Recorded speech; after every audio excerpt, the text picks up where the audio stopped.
The World Press Freedom Day, the 2018 edition, is today, and the message of media practitioners who converge on different venues across the national territory was similar. They want better working condition. They are equally demanding for access to information as well as freedom to exercise their duty here in the economic capital. The Cameroon Journalists Trade Union, known in its French acronym as SNGC, made a strong case for Mancho BBC and other detainees that are currently, or journalists that are currently being detained across the national territory. They called for their release. We shall be telling you more on that in this edition of the news. Still on press freedom, our guest tonight is going to be telling us how journalists can guarantee the rule of law and justice, which is the focus of this year's celebration of the World Press Freedom Day. Those are headlines. We shall be right back. Stay with us.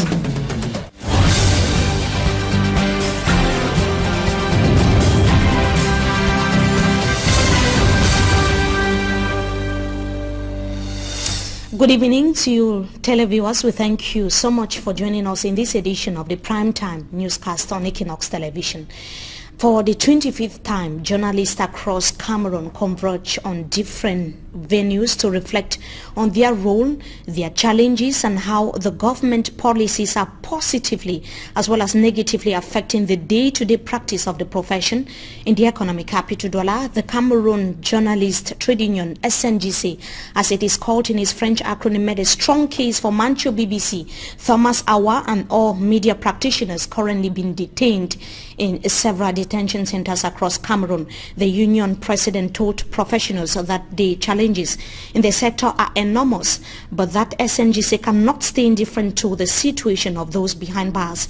It was revealed that a letter calling for the release of Mancho BBC, Thomas Awa, as well as other journalists that have been detained has been forwarded to the presidency.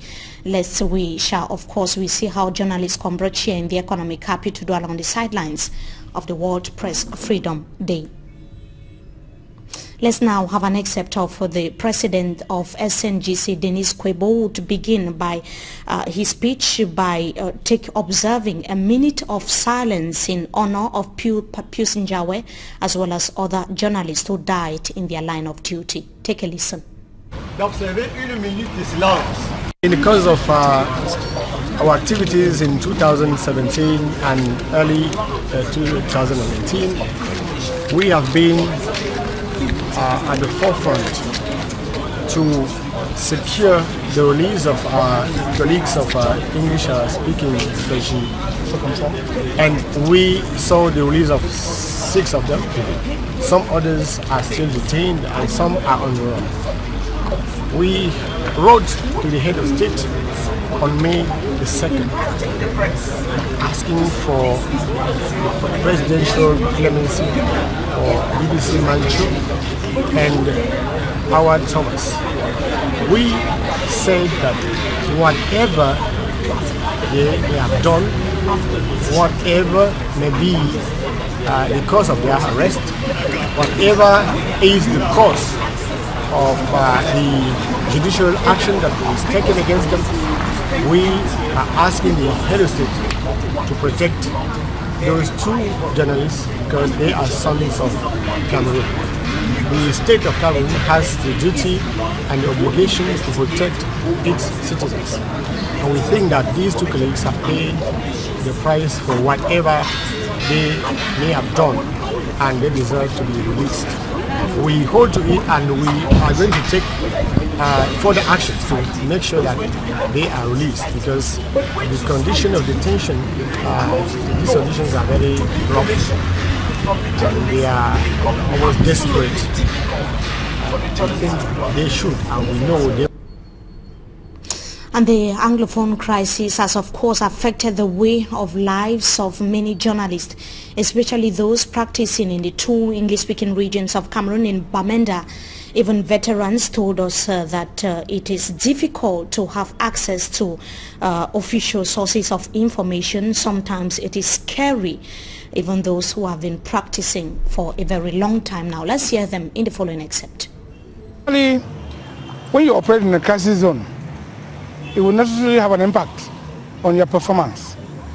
Meaning that it's sometimes very difficult to get to your sources because of declared ghost towns, because of fear, and so news gathering becomes not the best thing.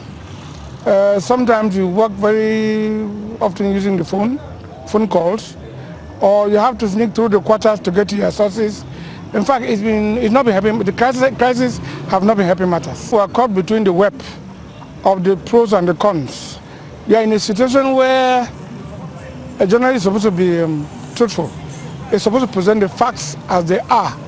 But you are in a situation where, in a political situation, I know that since politics is not about straight lines, politics is about crooked lines. To me, that politics is not about straight facts. In which case, somebody is saying something, somebody is objecting, and nobody is presenting the facts as they are. And where you find yourself in a situation where the sources are scary, the sources themselves are don't want to speak to the press, but the press has to report. The press has to entertain, it has to inform, and has to educate. So at one moment you just get to do with the inspiration of your training as a journalist to decipher what to tell the public. So it is more about experience here. And experience will indicate that at one moment you should use stock information to inform. Because when you go one way, you are attacked for being for, or one way you are attacked for being against, and at the end of the day you are caught up in the web, which makes reporting very difficult in times like this. It is not actually easy, because before you even get to report as a reporter, many people now with the Android phone and with the social media, they have already had what they have.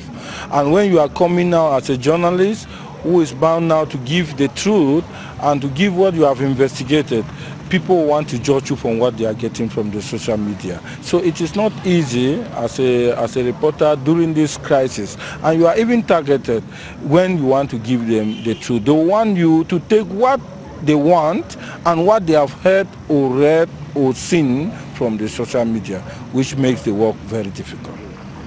Just how it is difficult for professionals in the sector in the northwest region of the country, precisely those in Bamenda. Now in Kumbu division, access to information is not the only challenge faced by professionals. Journalists are equally suffering from lack of recognition from administrative authorities. They today urge local administrators to mitigate the persistence of speculations, or what is commonly called now fake news, by giving them access to official sources of information. Let's now get the excerpt of one of the journalists in Kumbu. He was speaking to a reporter on the ground, Chris Conform. In today's world, the famous cannot be famous without exposure from the latter. The more good the press receives, the greater the social standing and power. Unfortunately, the second fiddle treatment given journalists by politicians, administrators, or the power that be can even cause the most patient dog to wake from slumber, especially when one considers the long years and resources wasted or vested to acquire education, like the rest of the professions that are being hailed.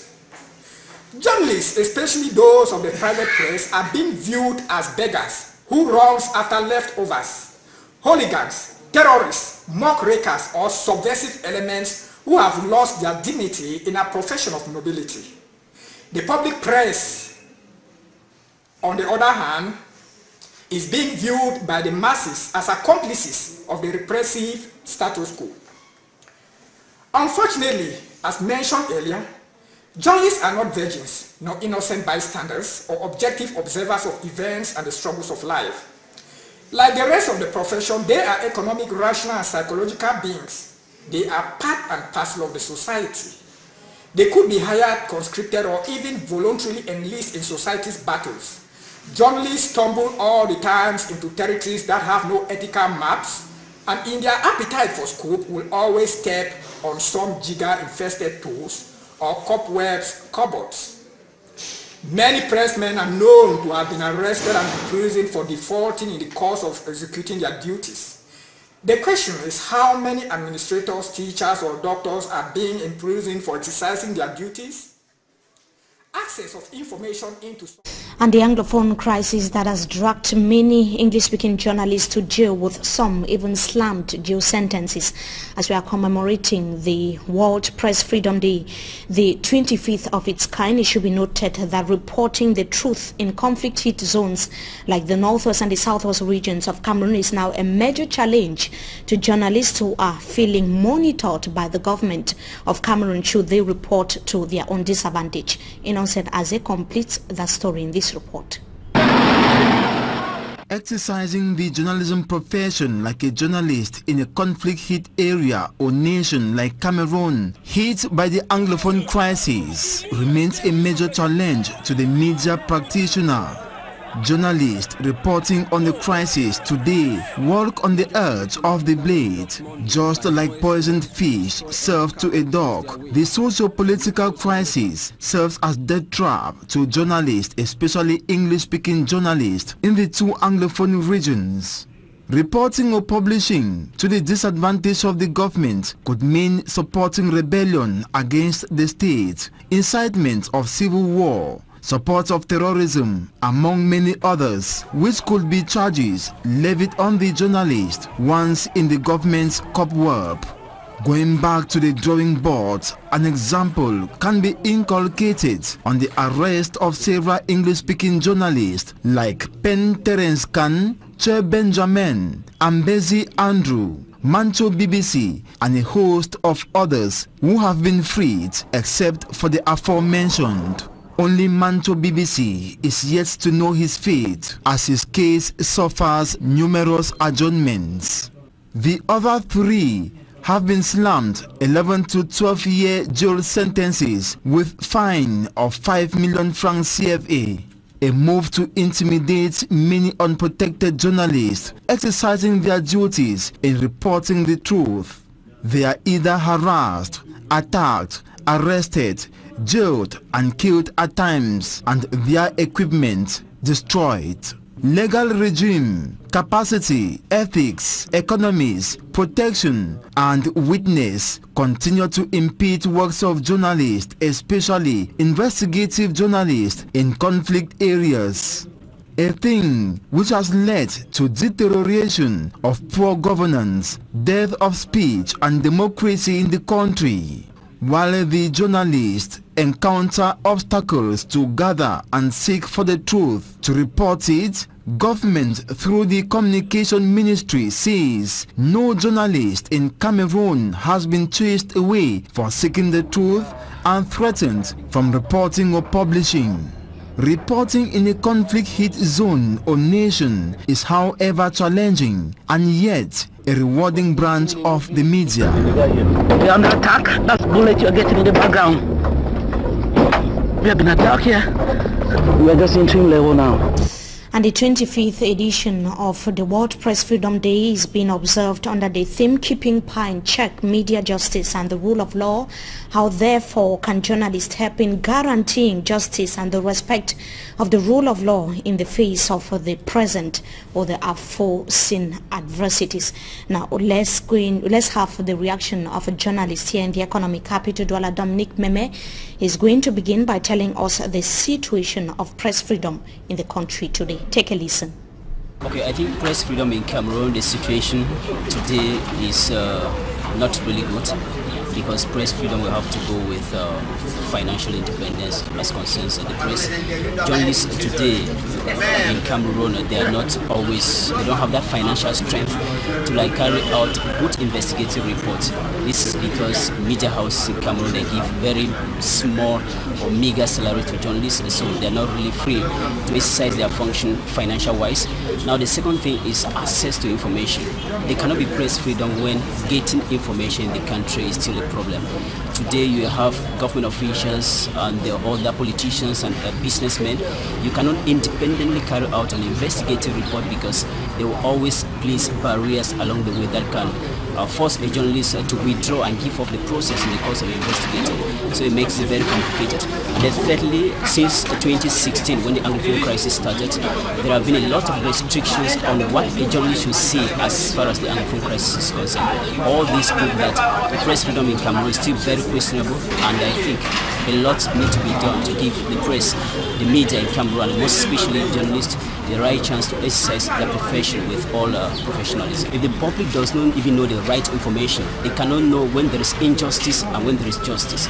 So the journalists have the role to like put things straight to the to the public, explain or report what is the truth, so that the population should know either to judge, to rightfully judge either this is justice or this is injustice.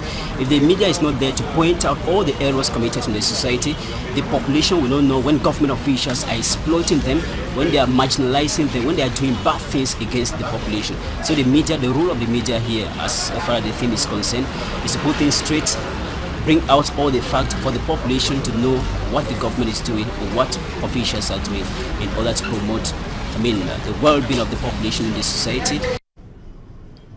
And on the occasion of the World Press Freedom Day, the National Communication Council has recalled that its role in the media landscape in the country is that of a regulator and not a stumbling block to press freedom. Peter Esoka told journalists in Yaoundé today that the NCC is a watchdog which checks the respect of the ethics and deontology of the profession. He qualified those defying the sanctions of the National Communication Council as rebels. On his part, the Communication Minister Issa Shurma Bakari thinks that the press freedom is being enjoyed to its fullest in Cameroon today. He said that the hundreds of print and audiovisual organs is indicative of press freedom in the country and equally called on social responsibility of the various media practitioners. We continue with the condition of workers, this time around still in a particular media house, that of Equinoxe Radio and Television. The Labor Day celebration in Group La Nouvelle Expression took a special dimension with the issuance of a health insurance card to all the employees by the board chairman as well as managing director of the Group La Nouvelle Expression, Severin Chunke. It was equally a joyful moment of fellowship between the management as well as the down-to-line employees. Babla Jonathan tells us more in this report. As from this month of May, a health care social insurance for all the personnel will enable them to be taken care of in hospitals. This is a health care insurance card. A statement from the managing director of Group La Nouvelle Expression, Severin Chunke, which provoked shouts of joy and a thunderous applause from employees of Equinoxe Radio and Television and La Nouvelle Expression newspaper.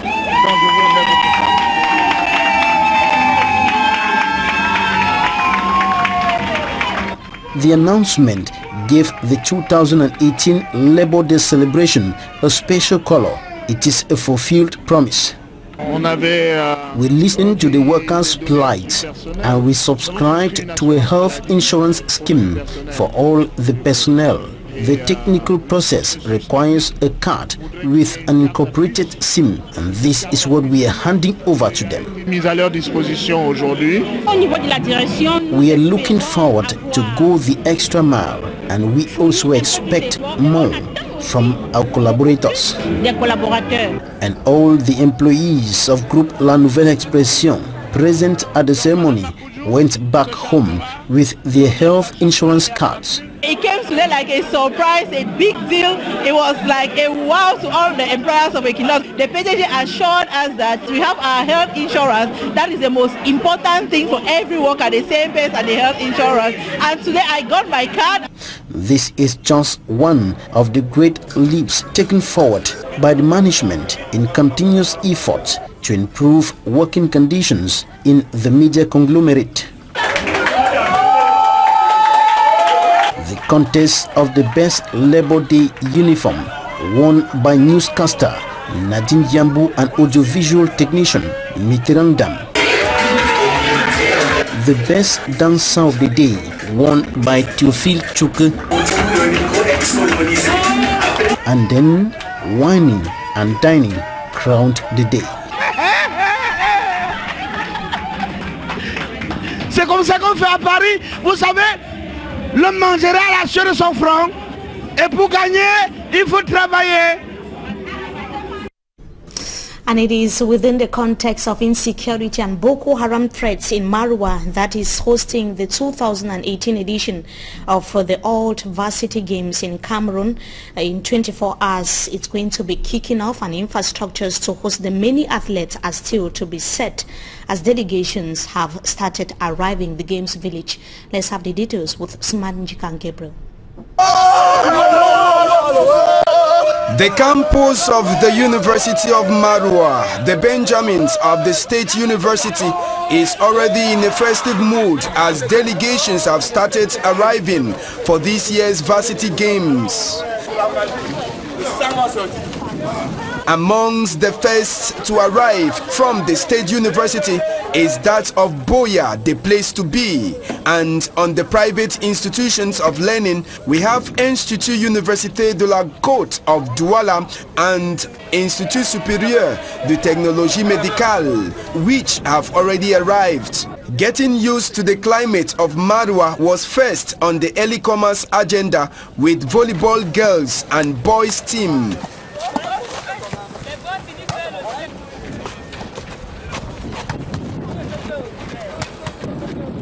Football boys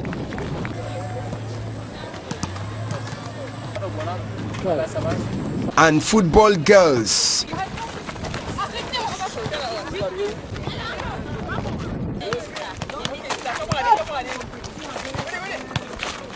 Already warming up. Elsewhere, the site for the opening and closing ceremony of the games at Kongola is still being prepared as to the kickoff of the games, with work seriously going on.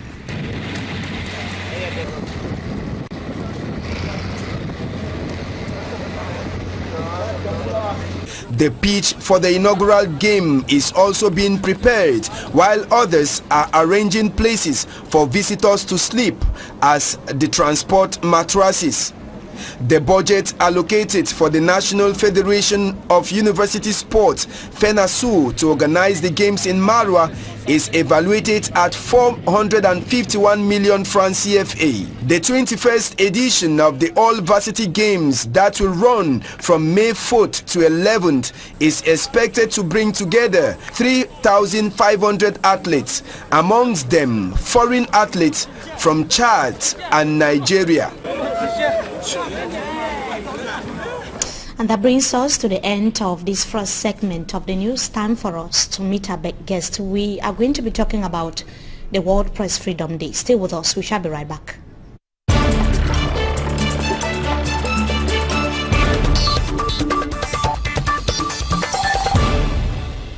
Once again, good evening, televiewers. We thank you so much for joining us in this second segment of the news. Journalists in Cameroon and the world at large are today reflecting on some of the obstacles in the practice of the profession, how the social, economic as well as political environment are affecting their day-to-day activities. On this occasion of the 25th edition of the World Press Freedom Day, the focus is on keeping power in check, media justice, as we indicated earlier, and the rule of law. The context of this year's celebration is quite different with the Anglophone crisis, and given that it is equally an electoral year, we are having as guest tonight a journalist who is based here in the economic capital, Douala, an English-speaking journalist, Mr. Augustine Wendong of Veritas Radio here in the city of Douala. Good evening to you. Thank you so much for joining us tonight on Talking Point. It's a pleasure to be here, Mimi, Mifu. It's a pleasure to be on Equinox Television to talk about a profession I'm passionate about, to talk about a noble profession that I joined with a quest for professionalism, and of course to conscientize society and to contribute my little quarter for the development of my own beloved fatherland called Cameroon. Thank you so much once again for coming. Mr. Augustine Wendong, we are going to begin with the situation in the northwest and the southwest regions of Cameroon. It's not been easy for professionals in the sector since 2016 when the Anglophone crisis, which is still persisting, escalated. It's been tough. We saw how journalists in Bamenda were actually confessing, testifying that it's not easy having access to information, sometimes they don't know which side on which to lean. It's not practically been easy for them. Does this tense atmosphere reigning in the northwest and the southwest regions of Cameroon affect the collection and treatment of information, according to you? It has only come to add to the difficult terrain in which journalists practice in Cameroon. The situation in the northwest and the southwest regions is what has aggravated the precarious nature, the slippery ground in which journalists operate in Cameroon. Because you talked about a credible journalist is one who gathers, who investigates, who verifies, then broadcasts or publishes. And you can only gather, investigate, when you have access to the source of information. It is a nightmare in Cameroon, talk less of a war situation like that which is in the northwest and the southwest region. Imagine a journalist seeing his own brother or sister mean, molested, killed,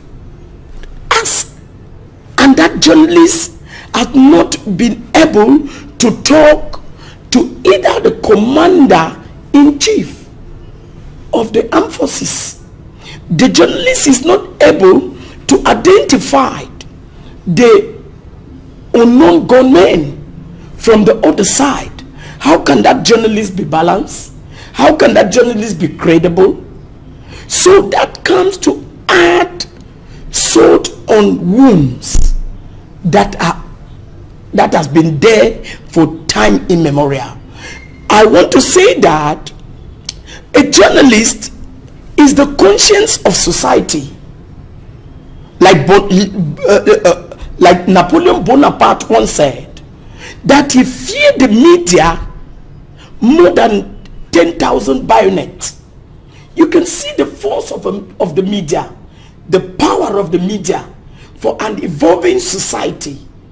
And if any government of any nation that will consider the media enemy is a dying one. That is why there is a media regulator in Cameroon, the National Communication Council, that has actually visited some of these regions, the northwest and the southwest regions, to remind journalists on how they can foster national unity and social cohesion in the country. Do you see the visit of Peter Isoka to the Anglophone regions as a necessity or an intimidation, as many would put it? Journalistic practice, to go by it, by the canons of this noble profession, a good journalist is auto-regulated. A good journalist needs not to be regulated by anybody, because you have to know the canons of this noble profession, that you have to respect ethics and deontology. No matter the situation in which you find yourself, as a good journalist, you are going to be balanced, you are going to be objective, you are going to be partial. All right? Now, you talked about the National Communication Council. It was created for regulation. But you and I, is it what they are doing? They are instead acting like a crackdown instrument on journalists, on media men and women. I have seen journalists who preach xenophobia, and they have never been arrested. They have never been sanctioned by the National Communication Council. And I'm sorry that the one who made that council is somebody we admire, like an icon. What has become of him? I have seen a journalist on the media in this country asking that all Anglophones be killed. And he has never been questioned. But he later apologized. To who? To who? To Cameroonians. Oh, come on. Before apologizing, the spears came from the public. The arrows to him came from Cameroonians and not from the National Communication Council. Of course, I have seen an authority. Of course, because the sanction was not related. The sanction that was meted on him was not related to. It was not related to the utterances. To his statements. Of course. The statement he made. The National Communication Council says that the organ is not a threat to press freedom in Cameroon. Those were the declarations of Peter Isoka today in Yaoundé, that it is out to regulate content and ensure that the ethics and deontology of the profession, as well indicated, are being respected. Is that your perception of except the Peter as from Isoka this, organ? except he will begin applying this from the declaration of today. Since the inception of the National Communication Council, we have not seen him. We have not seen them behaved in this manner. We want to see that in every sector there are quacks. They are bogle journalists. It is true. They are gangstering in journalism. But they know them. That is why they are there to regulate. They know them.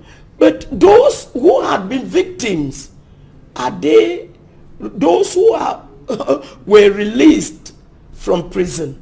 The journalists that were released from prison. So we call that selective sanction. That is selective sanction.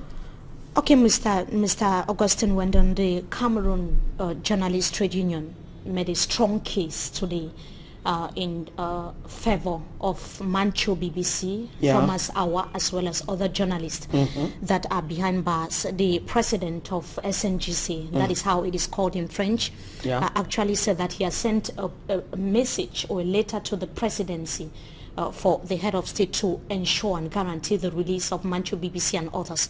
What does this mean to you as a journalist? I think that Denis Kwepo's declaration falls in line with the protection and the safety of journalists in Cameroon, Africa, and the world over.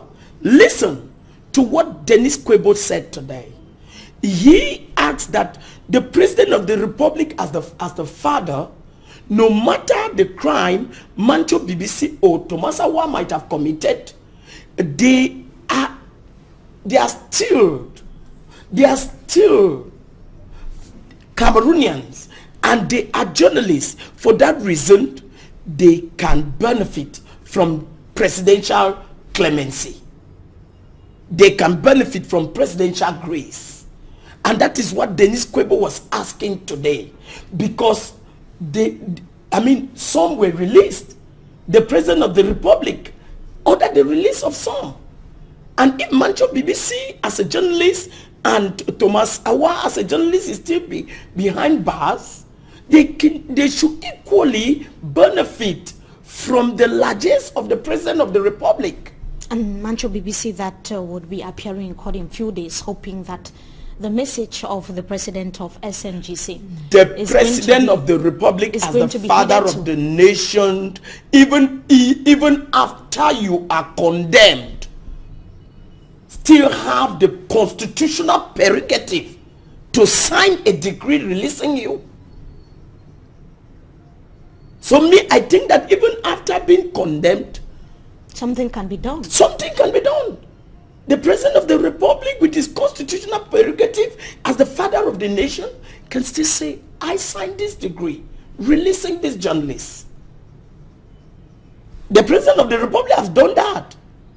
It will not be the first time. Now we are celebrating World Press Freedom.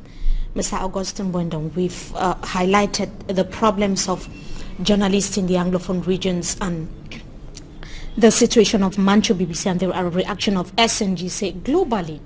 What are some of the challenges of practitioners in Cameroon today? Number one, closed door policy of administrative authorities. Once you don't have access to information, you are tempted to speculate. No matter how professional you can be, except you are a smart journalist with a very credible know what is called notebook. Today in Cameroon, the public authorities, they consider particularly journalists of the private press as enemies, but not as partners in development. And there are so many of them. And like there are so many. The Minister of Communication indicated, but they don't have access to, a good number of them do not have access to We information. don't have access to information. You hear Mimimifo. You don't have access to information no matter how strong your address book can be. At one moment, you turn to speculate. And once you speculate, your source is never credible. And therefore you are blocked. You are stifled. And how can the country move ahead once the press is stifled? When the press is an institution, they have a role to play. It's not just an institution. Building. The press is the fourth estate. They have even regulated, they have relegated us to the fourth estate, and we accept. But let our place when you be talk respected. of relegation, what do you mean, Mr. Augustine? We would have been the first. Journalism is the first power. We would have been the first. J.F. Kennedy once said, if you put the state and the media, I will choose the media. That's a historic American head of state. And St. Augustine says that it demands at least a minimum for a Christian to practice virtue. It demands a minimum for a good living for a Christian to practice virtue. Therefore, journalistic practice, if it must go with the respect of the canons of the noble profession, journalists must be given the minimum, an enabling environment that is conducive, that they can practice in an atmosphere of serenity and conviviality. Another turn to the flesh of journalists, the collective convention that is since 2008. Do you think the government has a role to play to ensure that it is effectively applied in media houses in Cameroon? Who apply laws is the government. If proprietors of media organs are not ready to apply the collective convention, is because government has not, hasn't got the political will to see it implemented, because the same proprietors of media organs who want to render journalists as wretched people goes behind negotiating the collective convention. That is why some journalists, they don't have job contracts. They are not they are not even registered at the national social insurance funds. But media proprietors in Cameroon will go, negotiating this thing at the back door. No, government should stop it and tell them, please apply the collective convention. Thank you. 2008 is pretty a long period. Okay? And I want to say that we as journalists of integrity, respecting the canons of this noble profession, we should stand for the truth, investigative, objectivity, and foresightedness to report what can build, not what that destroys. Thank you. The Archbishop of Douala will tell us like that as journalists of radio and Veritas television. You are journalists to construct and not to destroy. That is why I've come here to talk nothing but the truth. Thank you so much. And I do believe that someone has been watching. Thank you so much, Mr. Augustine. Well done for joining us tonight on Talking Point. We hope to have you some other time again. It's our day, and it's a day of reflection. That it is the only day. Of course. World Press Freedom Day is the only day journalists don't drink, they don't dance. They are reflecting about their because that's why we call it a commemoration. a commemoration. They are observing. You are commemorating something that has died. Yeah, not they want not to celebrating. kill the press, and we cannot accept it. Thank you so much, Mr. Augustine. Went on to our viewers. It was equally a pleasure having with us in this edition of the Primetime Newscast on Equinox Television. Wishing you a blessed stay in the company of our programs. Until we meet again, goodbye.